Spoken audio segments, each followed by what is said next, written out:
नमस्कार, मैं राजेंद्र मौर्य एक बार फिर से आप सभी का स्वागत करता हूं जेनिथ पॉइंट ऑनलाइन कार्यक्रम में। आज हम आधुनिक भारत के इतिहास की इस कक्षा में जानकारी करेंगे भारत का संवैधानिक विकास। और भारत के संवैधानिक विकास की अगर हम बात करें तो आज की कक्षा में हम जानकारी करेंगे प्रारंभ से लेकर 1858 तक के इतिहास की। 1858 तक के इतिहास की क्यों जानकारी कर रहे हैं? क्योंकि 1858 में ही कंपनी के शासन का अंत हुआ है और यहीं से अगर देखें तो ब्रिटिश ताज के शासन की शुरुआत हुई है। तो आज हम देखें भारत का संवैधानिक विकास प्रारंभ से 1858 तक। देखें, सबसे पहले बात करें कि भारत के जो संवैधानिक विकास है, संवैधानिक विकास में हमने देखा है कि बहुत सारे अधिनियम आए हैं। तो कंपनी के जो यहां पर भारत में अंग्रेजों के द्वारा जो संवैधानिक विकास है प्रारंभ को अगर हम देखें तो उसे हम दो भागों में देख सकते हैं। पहला जो भाग है वो है ब्रिटिश ईस्ट इंडिया कंपनी के अंतर्गत।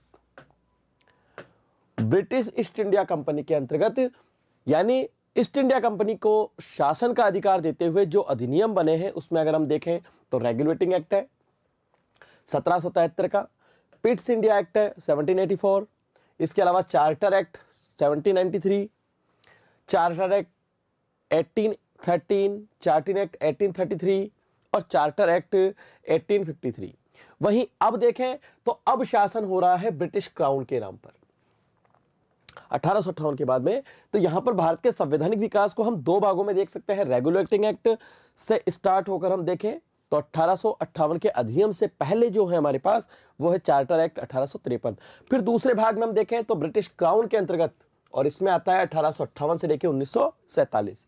इसमें देखें तो government of India act 1858, Indian council act 1861, Indian council act 1892 और भारत परिषद अधिनियम 1909, भारत सरकार अधिनियम 1919 और भारत सरकार अधिनियम 1935। इसके अलावा ट्रिप अगस्त प्रस्ताव 1940, क्रिप्स प्रस्ताव 1942, कैबिनेट मिशन 1946 और माउंटबेटन योजना 1947। तो इस तरह से अगर हम देखें तो भारत के संवैधानिक विकास में अंग्रेजों द्वारा बनाए गए विभिन्न अधिनियमों, विभिन्न चार्टरों को हम दो भागों में देख सकते हैं। पहला जो है वो है ईस्ट इंडिया कंपनी के अंतर्गत और दूसरा है ब्रिटिश क्राउन के अंतर्गत। देखें, भारत में ईस्ट इंडिया कंपनी की स्थापना, भारत में जो ईस्ट इंडिया कंपनी की स्थापना हो रही है वो किस चार्टर एक्ट के तहत किया गया है? कई प्रतियोगी परीक्षाओं में पूछा जाता है। तो ये 1600 ईस्वी के चार्टर एक्ट के तहत की गई है। वही बात करें, महारानी एलिजाबेथ ने ईस्ट इंडिया कंपनी की स्थापना कर किसकी अध्यक्षता में पूर्वी देशों में व्यापार का एकाधिकार प्रदान किया है? यानी किसकी अध्यक्षता में ईस्ट इंडिया कंपनी को व्यापारिक अधिकार प्रदान किए हैं पूर्वी देशों के साथ? वो है लॉर्ड मेयर। वही बात करें, ईस्ट इंडिया कंपनी ने भारत में अपना कार्य कहां से शुरू किया है? तो उन्होंने कार्य शुरू किया है सूरत से। आंग्ल भारतीय विधि संहिताओं के निर्माण और विकास की नींव हमें कहां से प्राप्त होती है? तो वो होती है 1600 ईस्वी के चार्टर एक्ट से। इंग्लैंड स्थित कंपनी के बोर्ड ऑफ डायरेक्टर्स का विधि निर्माण का अधिकार किस राजलेख द्वारा, चार्टर को हम हिंदी में राजलेख कहते हैं, किस चार्टर एक्ट या कहें राजलेख द्वारा गवर्नर तथा उसकी परिषद के सदस्यों में दिया गया है? तो वो दिया गया है 1726 के राजलेख या कहें चार्टर एक्ट के द्वारा। देखें, किस अधिनियम द्वारा कंपनी में गवर्नर जनरल का पद निर्मित किया गया है? तो वो किया गया है 1773 और 1773 में या कहे बंगाल का जो पहला गवर्नर जनरल था वो था वारेन हेस्टिंग्स। भारत के संवैधानिक इतिहास को हम दो भागों में विभक्त कर सकते हैं। पहला तो है ईस्ट इंडिया कंपनी के शासन के अंतर्गत और दूसरा है ब्रिटेन की सरकार या कहे ब्रिटिश क्राउन के नाम पर। जिस समय तक, यानी बात करें 1858 तक, क्योंकि 1857 की क्रांति के बाद में कंपनी के शासन को समाप्त किया गया और भारत पर ब्रिटिश क्राउन का शासन स्थापित किया गया। ईस्ट इंडिया कंपनी का शासन रहा है 1858 तक और ब्रिटेन की संसद विभिन्न अवसरों पर या कहें विभिन्न कानूनों और आदेश पत्रों के माध्यम से जारी करके कंपनी के शासन पर उस समय तक नियंत्रण रखी हुई है 1858 तक। और जब उसने भारत के शासन को अपने हाथों में ले लिया तब उसने भी भारत के शासन के लिए विभिन्न कानून बनाए हैं। यानी प्रारंभ में तो ब्रिटिश संसद ने ईस्ट इंडिया कंपनी पर नियंत्रण रखते हुए विभिन्न प्रकार के राज्यादेश जारी किए हैं। जबकि बाद में क्या हुआ है, बाद में उसने इस शासन को खुद अपने हाथों में ले लिया और इस शासन के लिए नियम बनाए हैं। उन सभी आदेश पत्रों और कानूनों को हम भारत के संवैधानिक इतिहास में शामिल करते हैं। सबसे पहले देखें 1600 ईस्वी का चार्टर एक्ट या 1600 ईस्वी का राजलेख। भारत का संवैधानिक इतिहास ईस्ट इंडिया कंपनी की स्थापना के साथ शुरू होता है और ये जो कार्य है, ईस्ट इंडिया कंपनी की स्थापना का जो कार्य है, ये एक प्रकार के चार्टर एक्ट से हुआ है। चार्टर को हम हिंदी में राजलेख कहेंगे भी, जिसे 1600 ईस्वी में राजलेख कहा गया है। इस राजलेख के माध्यम से महारानी एलिजाबेथ ने 31 दिसंबर 1600 ईस्वी को ईस्ट इंडिया कंपनी की स्थापना कर उसे पूर्वी देशों के साथ 15 वर्षों के लिए व्यापार की अनुमति दे दी है। स्थापना के समय कंपनी की अगर कुल पूंजी हम देखें तो 30,133 पाउंड है। इसमें कुल 217 भागीदार थे और इस कंपनी का सारा प्रशासन एक परिषद को सौंपा गया, जिसके शिखर पर गवर्नर और उप गवर्नर, वाइस गवर्नर, 24 अन्य सदस्य थे और इसे गवर्नर उसकी परिषद कहा गया है। यहां ध्यान देने की बात क्या है कि इस परिषद को बाद में कोर्ट ऑफ डायरेक्टर्स और निदेशक मंडल के नाम से जाना गया है। और इन 217 जो भागीदार हैं, इसमें इनको अध्यक्ष कौन है? इनका अध्यक्ष है लॉर्ड मेयर। वही बात करें 1726 का राजलेख या 1726 का चार्टर एक्ट, तो 1726 के चार्टर एक्ट के द्वारा कोलकाता, मुंबई, मद्रास प्रेसिडेंसियों के राज्यपालों और उसकी परिषद को विधि यानी कानून बनाने का अधिकार दिया गया है, बंगाल, मद्रास और बंबई के प्रेसिडेंसियों को। इसके पहले ये जो कानून बनाने की जो शक्ति है वो इंग्लैंड स्थित निदेशक मंडल में निहित थी। देखिए 1773 का रेगुलेटिंग एक्ट, तत्कालीन ब्रिटिश प्रधानमंत्री लॉर्ड नॉर्थ द्वारा गठित गुप्त समिति। 1773 में जो प्रधानमंत्री थे वो थे लॉर्ड नॉर्थ और इन्होंने गुप्त समिति की स्थापना की और इसी समिति की सिफारिश पर, तो देखें 1773 का रेगुलेटिंग एक्ट और तत्कालीन जो ब्रिटिश प्रधानमंत्री है वो लॉर्ड नॉर्थ द्वारा गठित गुप्त समिति यानी सीक्रेट कमेटी की सिफारिश के आधार पर ये एक्ट पारित हुआ, जिसे 1773 का रेगुलेटिंग एक्ट कहा जाता है। यानी 1773 का रेगुलेटिंग एक्ट प्रधानमंत्री लॉर्ड नॉर्थ ने अपनी गुप्त समिति या सीक्रेट कमेटी की सिफारिश पर किया है। इसका जो मुख्य उद्देश्य है वो क्या है कि कंपनी के कार्यों को भारत और ब्रिटेन दोनों स्थानों पर नियंत्रित करना है। भारत और ब्रिटेन दोनों स्थानों पर कंपनी के कार्यों को नियंत्रित करना है, साथ में कंपनी में व्याप्त दोषों को समाप्त करना है, क्योंकि ये जो काल है इस समय बंगाल में द्वैत शासन चल रहा है और द्वैत शासन को आते ही समाप्त किया था वारेन हेस्टिंग्स ने। कंपनी की गतिविधियों के जो दो मुख्य केंद्र हैं वो हैं इंग्लैंड और भारत है। कंपनी के संपूर्ण प्रशासन को के सुपरविजन के लिए इंग्लैंड में दो संस्थाएं थी, एक है निदेशक मंडल जिसे कोर्ट ऑफ डायरेक्टर्स कहा गया और दूसरा था स्वतंत्र मंडल यानी कोर्ट ऑफ प्रोप्राइटर्स। दोनों संस्थाएं ही गृह सरकार का अंग है। पूर्ववर्ती संस्था इंग्लैंड में कंपनी की कार्यपालिका थी, इसमें 24 निदेशक होते थे। इनका चुनाव प्रतिवर्ष स्वत्वधारी मंडल कोर्ट ऑफ प्रोप्राइटर्स द्वारा किया जाता था। निदेशक मंडल प्रतिवर्ष सदस्यों में से एक अध्यक्ष और एक उपाध्यक्ष चुनाव होता था। अध्यक्ष जो होता था वो कंपनी का मुख्य कार्यकारी अधिकारी होता था। अब इस एक्ट के तहत क्या किया गया है कि निदेशक मंडल यानी बोर्ड ऑफ डायरेक्टर्स की कार्यविधि 1 वर्ष के स्थान पर कितने वर्ष की कर दी गई है? 4 वर्ष कर दी गई है। साथ ही यह बताया गया है कि कोर्ट ऑफ डायरेक्टर्स की कुल सदस्य संख्या 24 के एक चौथाई सदस्य यानी प्रतिवर्ष 6 सदस्य अवकाश ग्रहण करेंगे। जैसे हमारे राज्यसभा में प्रति 2 वर्ष में सेवानिवृत्त होते हैं, ठीक वही सीन रखा गया है कि कुल सदस्य संख्या 24 के एक चौथाई सदस्य 6 सदस्य प्रतिवर्ष सेवानिवृत्त हो जाएंगे। कंपनी के निदेशक चुनने का अधिकार उन्हीं लोगों को होगा जो कम से कम 1 वर्ष पूर्व कंपनी में 1000 पाउंड के शेयर धारक रहे। यहां ध्यान देने की बात क्या है कि इस एक्ट के पहले कंपनी के निदेशक मंडल का चुनाव कंपनी के 500 पाउंड के अंशधारियों यानी इसके अंशधारकों की जो अंशधारक अध्यक्ष का चुनाव करेंगे उनके लिए जो शेयर की राशि है वो 1000 कर दी गई है 500 से बढ़ाकर। भारतीय परिप्रेक्ष्य में देखें तो कंपनी प्रशासन में बंगाल के फोर्ट विलियम प्रेसिडेंसी के प्रशासक को इस एक्ट के माध्यम से अंग्रेजी क्षेत्रों का गवर्नर जनरल बना दिया गया है। फोर्ट विलियम का जो प्रशासक होता उसे अंग्रेजी क्षेत्रों का गवर्नर जनरल बनाया गया। यही कारण है कि बंगाल, कलकत्ता, मुंबई और मद्रास प्रेसिडेंसियां जो कि एक दूसरे से अलग थी अब वो सब बंगाल के अधीन आ चुकी है। यानी शुरू में मद्रास, बंबई और बंगाल इन तीनों को 1726 के चार्टर के द्वारा अपने अपने क्षेत्र में विधि बनाने का अधिकार दे दिया। लेकिन 1773 में कह दिया गया कि नहीं, बंगाल के अधीन रहना है इन दोनों प्रेसिडेंसियों को। इस अधिनियम द्वारा बंगाल प्रेसिडेंसी के अधीन करके बंगाल के गवर्नर को तीनों प्रेसिडेंसियों का गवर्नर जनरल बना दिया गया है। शासन के अगर हम समस्त सैनिक और सिविल शक्तियों को गवर्नर जनरल और उसके 4 सदस्यों को सौंप दिया गया है। जितनी भी सैनिकी और सिविल शक्तियां हैं वो गवर्नर जनरल और उसकी 4 सदस्यीय परिषद को सौंप दिया गया है। निर्णय में बात हेतु गवर्नर जनरल को निर्णायक मत देने का अधिकार था।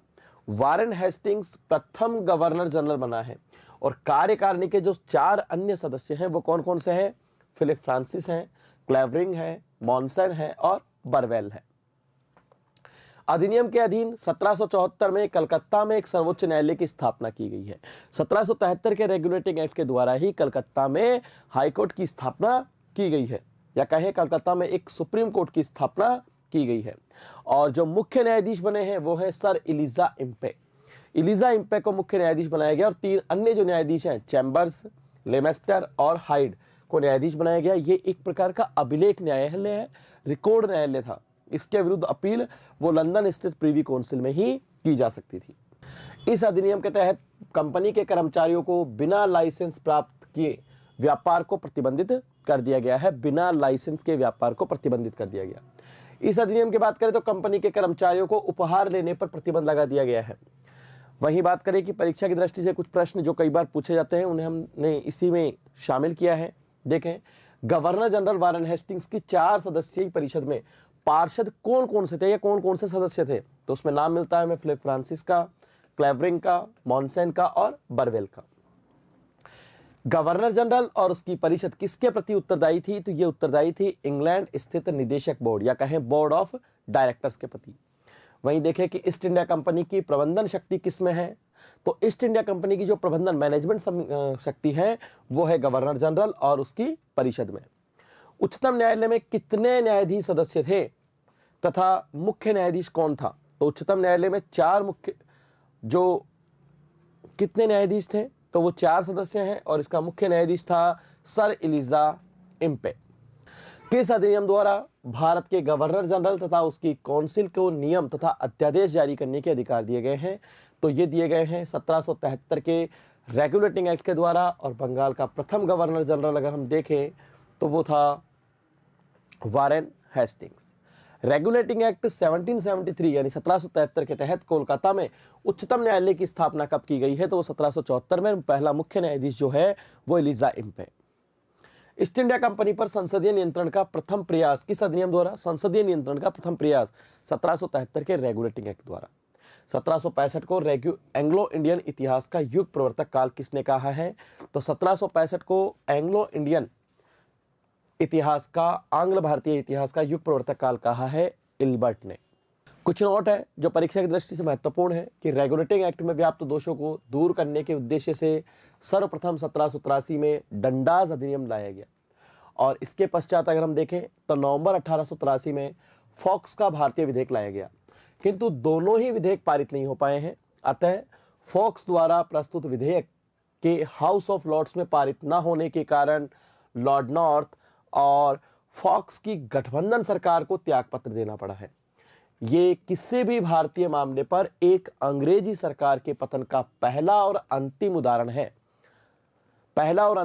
है जो डंडास अधिनियम और फिर उसके बाद में अगर देखें तो फॉक्स का भारतीय अधिनियम। ये 2 अधिनियम जब लॉर्ड नॉर्थ और फॉक्स की गठबंधन सरकार पारित नहीं करवा पाई तो उसके कारण उनकी सरकार गिर गई है, क्योंकि गठबंधन वाली सरकार है। और ये भारतीय मामलों पर गिरी ब्रिटिश सरकार की पहली और अंतिम सरकार का उदाहरण है। इसके पश्चात देखें तो पिट्स इंडिया एक्ट 1784 लाया गया है। इसी के बीच में अगर देखें तो एक्ट ऑफ सेटलमेंट भी लाया गया है 1781 में। एक्ट ऑफ सेटलमेंट की बात करें तो रेगुलेटिंग एक्ट 1773 में गंभीर व्यावहारिक दोषों को दूर करने के लिए ब्रिटिश संसद के प्रवर समिति के 2 अध्यक्ष हैं, वो है एडमंड बर्क, और एडमंड बर्क के सुझाव के आधार पर इस एक्ट का प्रावधान किया गया है।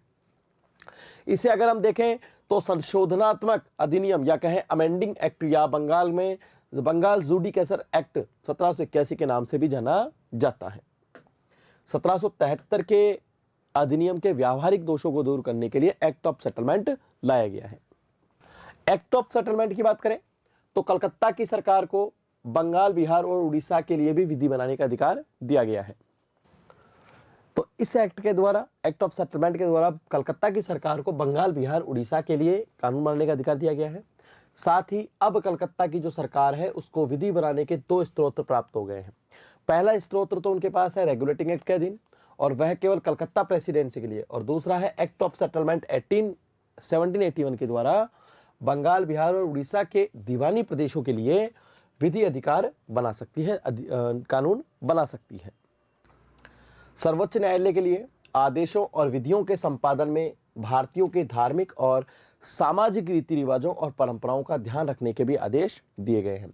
वहीं देखें, गवर्नर जनरल इन काउंसिल यानी गवर्नर जनरल की परिषद को सर्वोच्च न्यायालय की अधिकारिता से मुक्त कर दिया गया है। अर्थात अगर हम देखें तो गवर्नर जनरल की परिषद अब जो नियम बनाएगी उसे उच्चतम न्यायालय के पास पंजीकृत करवाना आवश्यक नहीं होगा। प्रारंभ में यह अनिवार्य होता था। प्रांतीय न्यायालयों के विरुद्ध अपील अगर देखें तो गवर्नर जनरल की परिषद के पास की जा सकती थी।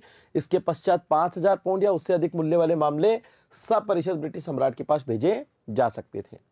सर्वोच्च न्यायालय की शक्ति को सीमित करते हुए उसकी राजस्व अधिकारिता को समाप्त कर दिया गया है।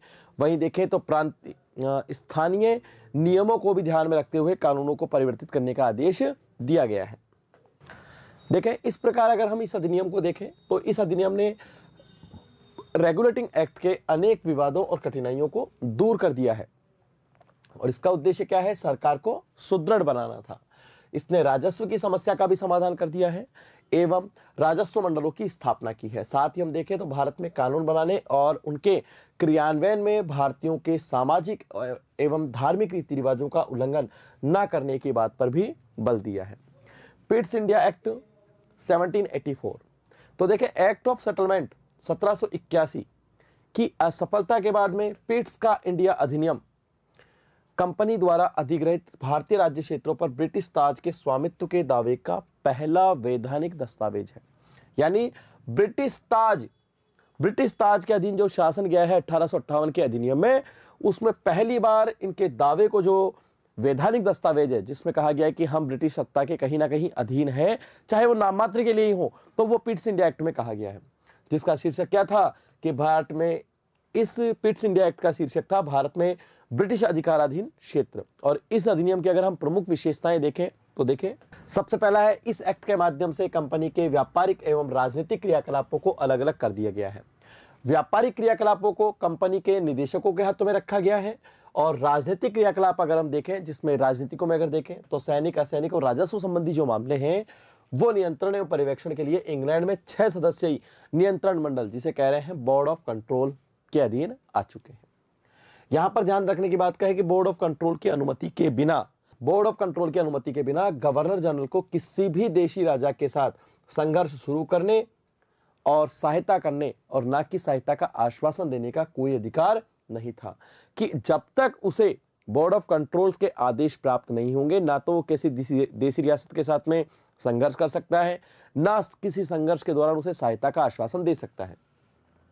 इन सदस्यों की नियुक्ति और पदच्युति का अधिकार वो सीधा सम्राट को सौंपा गया है। अब 6 सदस्यों में से एक तो चांसलर होता था, चांसलर ऑफ एक्सचेचर, और एक राज्य सचिव, और 4 व्यक्ति प्रीवी काउंसिल सदस्य होते थे।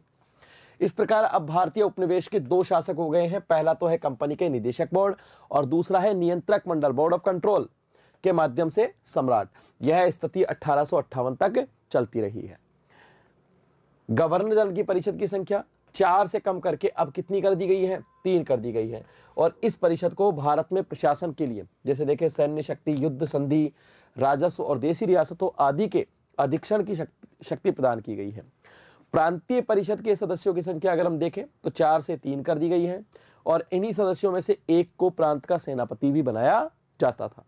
देखें, केंद्रीय अनुशासन का अनुपालन न होने पर गवर्नर जनरल को प्रांतीय सरकारों को बर्खास्त करने का भी अधिकार था।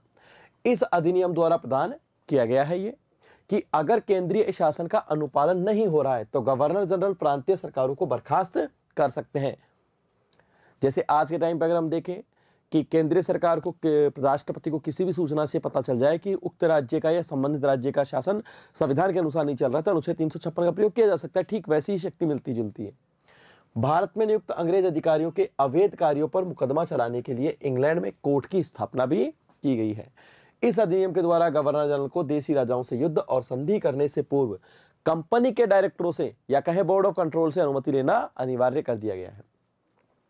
देखिए 1786 का अधिनियम, इस अधिनियम द्वारा गवर्नर जनरल को विशेष परिस्थितियों में अपने परिषद के निर्णय को, यानी गवर्नर जनरल को विशेष परिस्थिति में अपनी परिषद के निर्णय को निरस्त करके अपने निर्णय को 1786 के अधिनियम द्वारा गवर्नर जनरल को विशेष परिस्थितियों में अपने परिषद के विशेष परिस्थिति में गवर्नर जनरल अपने परिषद के सदस्यों के निर्णयों को निरस्त करके अपने निर्णयों को लागू कर सकता है, यह अधिकार दिया गया है 1786 के अधिनियम में।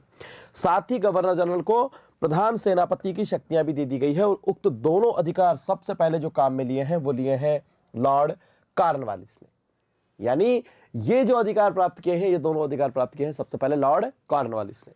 देखिए 1793 का चार्टर एक्ट, इस अधिनियम के माध्यम से कंपनी के अधिकारों को 20 वर्षों के लिए बढ़ा दिया गया है और नियंत्रक मंडल अर्थात बोर्ड ऑफ कंट्रोल के सदस्यों को भारतीय राजस्व से वेतन देने की व्यवस्था की गई है। बोर्ड ऑफ कंट्रोल के सदस्यों को जो वेतन दिया जाएगा वो दिया जाएगा भारतीय राजस्व से।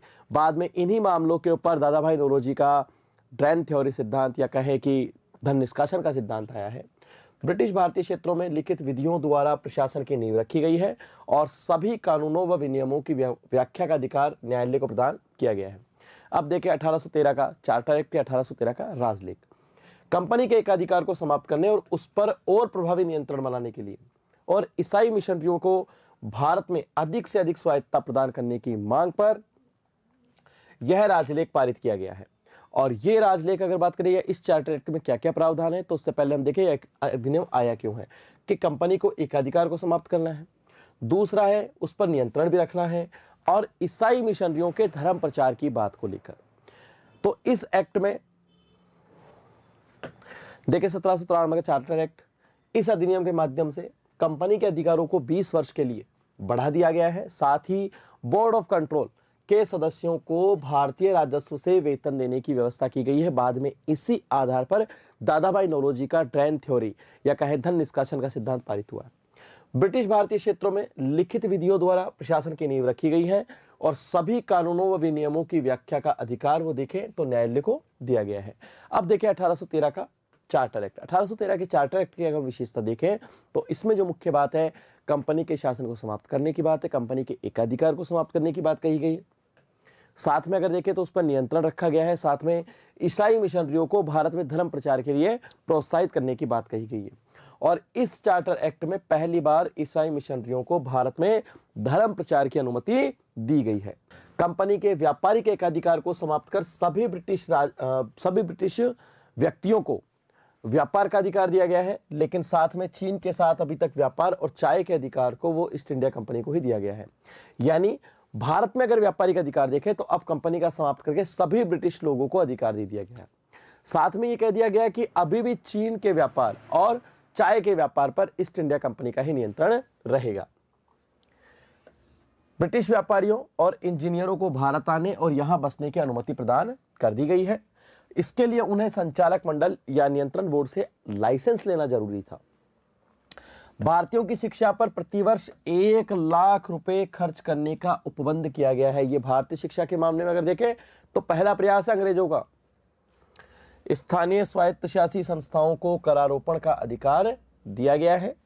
यह ध्यान देने की बात है कि इस राजलेख द्वारा कलकत्ता, बंबई, मद्रास सरकारों को उनके द्वारा निर्मित विधियों का ब्रिटिश संसद द्वारा अनुमोदन अनिवार्य कर दिया गया है कि ये जो प्रेसिडेंशियल कानून बनाएगी उसके लिए पहले ब्रिटिश संसद की अनुमति लेगी। ब्रिटिश सम्राट की अनुमति से कंपनी को गवर्नर जनरल, गवर्नरों और प्रधान सेनापतियों की नियुक्ति का अधिकार भी दिया गया है। अब देखें 1833 का चार्टर एक्ट। 1813 के चार्टर अधिनियम के पश्चात भारत में कंपनी के साम्राज्य में काफी वृद्धि हुई है, जिस पर उचित नियंत्रण लगाने के लिए ब्रिटिश संसद ने 1814, 1823 और 1829 में अधिनियम द्वारा कंपनी को कुछ अधिकार दिए हैं। लेकिन यह अधिनियम अगर देखें तो वांछित रूप से ही सफल हो पाए हैं, वांछित लाभ नहीं दे पाए हैं। अतः 1833 में तीसरा चार्टर एक्ट अधिनियम पारित किया गया और इसमें देखें तो कुछ विशेष बातें जो निम्नलिखित है। पहला है कि कंपनी का जो अधिकार है वो 20 वर्ष के लिए पुनः बढ़ा दिया गया है। दूसरा है बंगाल के गवर्नर जनरल को अब संपूर्ण भारत का गवर्नर जनरल बनाया गया है। इस प्रकार इस राजलेख द्वारा देश की शासन प्रणाली का केंद्रीकरण किया गया है। बंगाल का गवर्नर जनरल अब भारत का गवर्नर जनरल कहलाएगा और इस आधार पर भारत का जो पहला गवर्नर जनरल है, भारत का पहला गवर्नर, वो है लॉर्ड विलियम बेंटिंक, जबकि बंगाल का पहला गवर्नर जनरल वो था वारेन हेस्टिंग्स। सब परिषद गवर्नर जनरल को पूरे भारत के लिए कानून बनाने का अधिकार दिया गया है, लेकिन नियंत्रण मंडल इस कानून को अस्वीकृत कर स्वयं कानून बना सकता था। गवर्नर जनरल की परिषद द्वारा पारित कानून को अधिनियम कहा जाने लगा है। यानी अब गवर्नर जनरल को ऑर्डिनेंस या कहें अध्यादेश बनाने की शक्ति दी गई है। इसके पूर्व निर्मित विधियों को विनियम कहा जाता था। अर्थात गवर्नर जनरल की परिषद द्वारा पारित कानून को, गवर्नर जनरल की परिषद द्वारा जो कानून पारित किया जा रहा है उसे अधिनियम कहा गया है। और ध्यान देने की बात है कि इसके पूर्व अगर देखें तो निर्मित विधियों को विनियम कहा जाता है। देखिए, अंग्रेजों को इस अधिनियम के तहत बिना लाइसेंस भारत आने जाने, बसने और व्यापार करने की स्वतंत्रता प्रदान कर दी गई है। बंबई और मद्रास की परिषदों की विधि निर्माण की शक्तियों को वापस ले लिया गया है। बंबई और मद्रास की विधिक परामर्श के लिए गवर्नर जनरल की परिषद में एक विधि सदस्य के रूप में चौथे सदस्य को शामिल किया गया है। यानी गवर्नर जनरल की परिषद की सदस्य संख्या जो पहले 4 थी, फिर बाद में 3 कर दी गई। अब चौथे सदस्य के रूप में जो नया सदस्य है वो है विधि सदस्य। उसे केवल परिषद की बैठकों में भाग लेने का अधिकार था, मतदान का अधिकार नहीं है। कंपनी के व्यापारिक अधिकार को अगर हम देखें, यानी चाय और चीन के साथ में व्यापार सहित अब समाप्त कर दिया गया है। यानी कंपनी के व्यापारिक अधिकार को समाप्त किया गया पूरी तरह से 1833 में। हालांकि 1813 में कर दिया गया था, लेकिन चाय और चीन के साथ व्यापार अभी भी कंपनी के पास ही थे। कंपनी को प्रशासनिक और राजनीतिक दायित्व सौंपे गए हैं।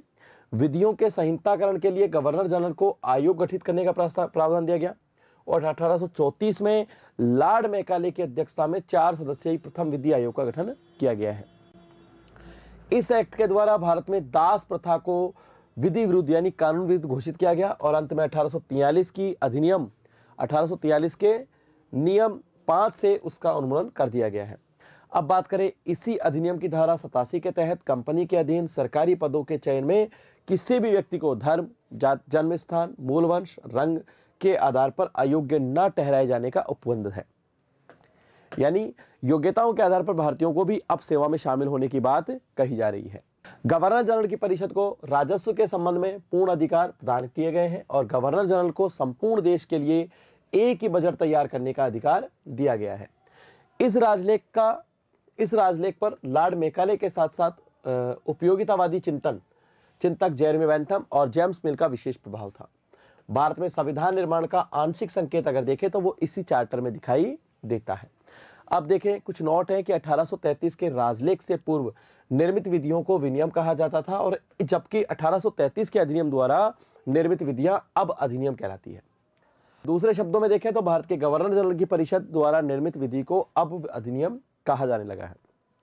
अब देखें 1853 का चार्टर एक्ट या 1853 का राजलेख भारतीय शासन यानी ब्रिटिश कालीन इतिहास में अंतिम राजलेख है या अंतिम चार्टर एक्ट है, कंपनी द्वारा बनाया गया। 1853 का जो राजलेख है, जो चार्टर एक्ट है, वो भारत में अंग्रेजों द्वारा या कहें ब्रिटिश कालीन भारत में अंतिम चार्टर एक्ट है। देखिए, स्वतंत्रता के बाद भारत के पहले विधि आयोग का जो गठन हुआ 1955 में और इसका अध्यक्ष था MC सीतलवाड़, जो भारत के प्रथम महान्यायवादी भी बने हैं। मुख्य सेनापति का गवर्नर जनरल की परिषद का स्वतः ही अध्यक्ष होने का अधिकार कब समाप्त हुआ है? वो 1793 के चार्टर एक्ट से। ईस्ट इंडिया कंपनी के व्यापारिक अधिकार को किस अधिनियम द्वारा समाप्त किया गया है? तो वो 1833 के चार्टर एक्ट में। हालांकि 13 में कर दिया गया था, लेकिन चाय और चीन के साथ व्यापारिक एकाधिकार अभी भी ईस्ट इंडिया कंपनी के पास थे। भारत का प्रथम governor general Lord William Bentinck और बंगाल का प्रथम गवर्नर जनरल वारेन हेस्टिंग्स। किस अधिनियम द्वारा गवर्नर जनरल की परिषद में विधि सदस्य की नियुक्ति का प्रावधान रखा गया है? तो 1833 में। देखिए, अंग्रेजों को किस अधिनियम के तहत बिना लाइसेंस भारत आने जाने, बसने और व्यापार करने की स्वतंत्रता दी गई है? तो ये दी गई है 1833 के अधिनियम में। सर्वप्रथम भारत में शासन के केंद्रीकरण का प्रयास किस अधिनियम में किया गया है? तो 1833 में ही किया गया है। दास प्रथा को गैरकानूनी किस अधिनियम में? 1833 में किया गया है, लेकिन दास प्रथा को समाप्त किया गया 1843 के नियम 5 से। लॉर्ड मैकाले की अध्यक्षता में प्रथम विधि आयोग का गठन किस अधिनियम के आधार पर किया गया है? तो 1833 के अधिनियम के आधार पर। सती प्रथा का अंत किस गवर्नर जनरल के द्वारा किया गया? लॉर्ड विलियम बेंटिक के द्वारा। किस अधिनियम द्वारा भारत के लिए 12 सदस्यीय विधान परिषद की स्थापना करते हुए कार्यपालिका एवं विधायी कार्यों को पृथक कर दिया गया है? तो वो है 1853 के चार्टर एक्ट में। भारत विधान परिषद में क्षेत्रीय प्रतिनिधित्व का सिद्धांत किस राजलेख द्वारा लागू किया गया है? तो वो किया गया है 1853 के राजलेख द्वारा। अब देखें, विधि सदस्य को कब गवर्नर जनरल की कार्यकारिणी का पूर्ण सदस्य बनाया गया? तो वो 1853 में। कर्मचारियों की नियुक्ति के लिए प्रतियोगी परीक्षाओं के आधार पर किस अधिनियम द्वारा बनाया गया है? तो 1853 के चार्टर एक्ट में। अब देखें 1853 का चार्टर एक्ट। तो 1853 का चार्टर एक्ट अधिनियम भारतीयों द्वारा कंपनी के प्रतिक्रियावादी शासन की समाप्ति की मांग और गवर्नर जनरल लॉर्ड डलहौजी द्वारा कंपनी के शासन में सुधार के लिए प्रस्तुत रिपोर्ट के आधार पर पारित किया गया है। और इस अधिनियम की अगर हम प्रमुख विशेषताएं देखें तो सबसे पहला है, अधिनियम द्वारा विधायी कार्यों को प्रशासनिक कार्यों से अलग कर दिया गया है। साथ में विधि निर्माण के लिए भारत में अलग से 12 सदस्यीय विधान परिषद यानी ऑल इंडिया लेजिस्लेटिव काउंसिल की स्थापना की गई है। विभिन्न क्षेत्रों और प्रांतों के प्रतिनिधियों को इसका सदस्य बनाकर सर्वप्रथम क्षेत्रीय प्रतिनिधित्व का सिद्धांत लागू किया गया है। विधान परिषद का जो प्रमुख कार्य है वो है देश के लिए विधि बनाना, किंतु इस विधि को अधिनियम बनने के लिए गवर्नर जनरल की अनुमति आवश्यक थी और ऐसी विधियों को गवर्नर जनरल वीटो भी कर सकता था, यानी मना करने का अधिकार भी है, निषेधाधिकार भी काम में ले सकता है। बंगाल के प्रशासनिक कार्यों के लिए एक पृथक लेफ्टिनेंट गवर्नर की नियुक्त किया गया था। देखें, विधि सदस्य को गवर्नर जनरल की परिषद का पूर्ण सदस्य बना दिया गया है। कंपनी के कर्मचारियों की नियुक्ति के लिए नामजदगी यानी मनोनीत के स्थान पर प्रतियोगी परीक्षाओं को आधार बनाया गया है। ब्रिटिश संसद को किसी भी समय कंपनी के शासन को समाप्त करने का अधिकार दिया गया है। निदेशक मंडल के सदस्यों की संख्या 24 से कम करके 18 कर दी गई और उसे 6 क्राउन द्वारा, इनमें से भी 6 वो ब्रिटिश ताज द्वारा मनोनीत किए जाते हैं। यह राजलेख या चार्टर एक्ट भारतीय शासन या ब्रिटिश कालीन इतिहास में अंतिम चार्टर एक्ट या राजलेख है। उल्लेखनीय है कि इंग्लैंड में एक विधि आयोग का गठन भारतीय विधि आयोग की रिपोर्ट के आधार पर विचार करने के लिए किया गया था। तो आज की कक्षा में हमने ब्रिटिश कालीन भारतीय इतिहास में ईस्ट इंडिया कंपनी के द्वारा ईस्ट इंडिया कंपनी को नियंत्रित करने के लिए बनाए गए कानूनों के तहत किया है। और आज के जो हमारे भारतीय संवैधानिक इतिहास के जो है, भारत का संवैधानिक इतिहास है, वो हमने प्रारंभ से लेकर 1858 से पूर्व तक का कर लिया है। और 1858 के पूर्व का अगर हम अंतिम चार्टर एक्ट देखें तो 1853 का चार्टर एक्ट है। तो अगली कक्षा में 1858 से लेकर 1947 तक के काल की हम चर्चा करेंगे। तब तक के लिए नमस्कार।